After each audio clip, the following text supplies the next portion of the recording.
What is the only downside of the Niners playing phenomenal defense, Jose? Yeah, I think the downside is that you got Kyle, who's going to probably maintain this conservative nature all year long, Yeah. complacency.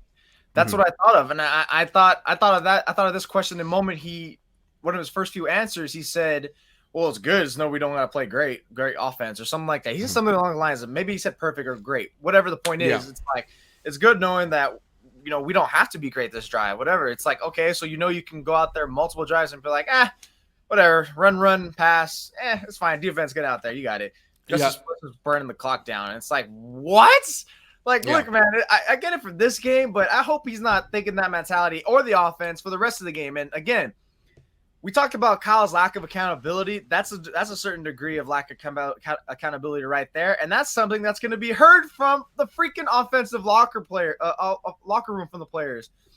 You can't say like it's okay if we have like 6 bad drives, guys, because the defense is going to bail us out. And I know he's not saying that, but to my point, you cannot have this type of mentality thinking like, oh, we don't got to be good at all because our defense is great. Yes, your defense is great, but is it going to be sustainable? Your offense is not sustainable, and there's going to be times where we've seen the story before where defenses plug the middle, they commit to the run, and now you're screwed, and you're going to demand the defense to be scoring your own points. Right. You got to figure it out. The good point is you have all season long to figure it out while your defense is playing good, and there's no pressure to do it immediately now. But now that you're playing 2 bad teams, you got some momentum to pick up so you can go against the Chiefs team that's upcoming, the Chargers teams that are eventually upcoming, the Rams.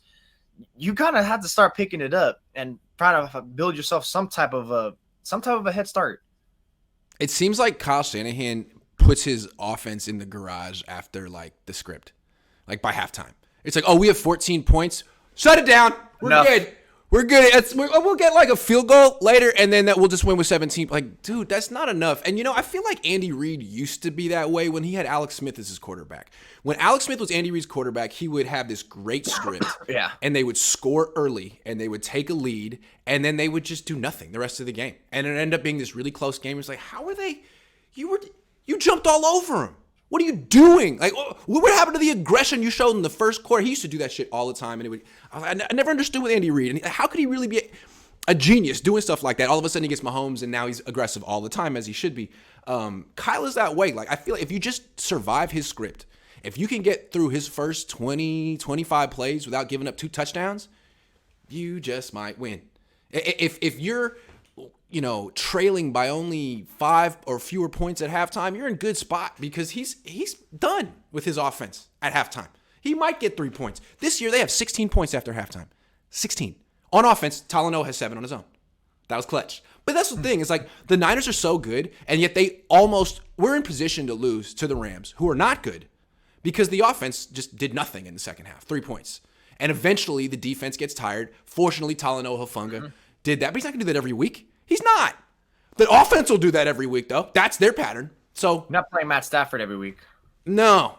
And Talanoa Hufanga is not going to have 17 pick sixes this year. So eventually the offense has to actually close out the game on its own, and it doesn't. And that's what happens.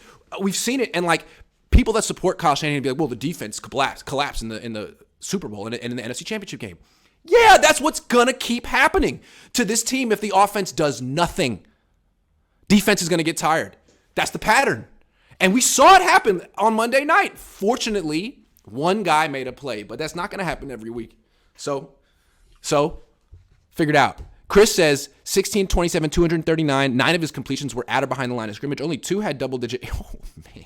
Only 2 had double-digit air yards. If we're down and he has to push it downfield, we won't win because he can't do it. That's why he's an awful fourth-quarter quarterback. Correct. And you know what? The fact that he's still in this team playing is an indictment of so many people in the organization. Mm-hmm. I'm so sorry.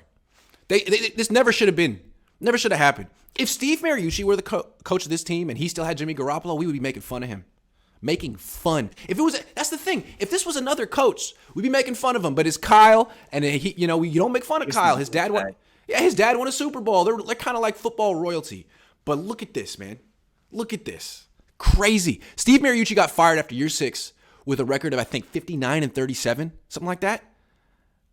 I mean, he went to the playoffs that year. They won a playoff game, got fired, and he deserved it. So, Kyle, stakes are high. 2-2. Kevin F says, can Jimmy stay healthy for 17 plus games Super Bowl? Yeah. How about, can Kyle keep him healthy? Can Kyle keep any quarterback healthy that long? The two of them.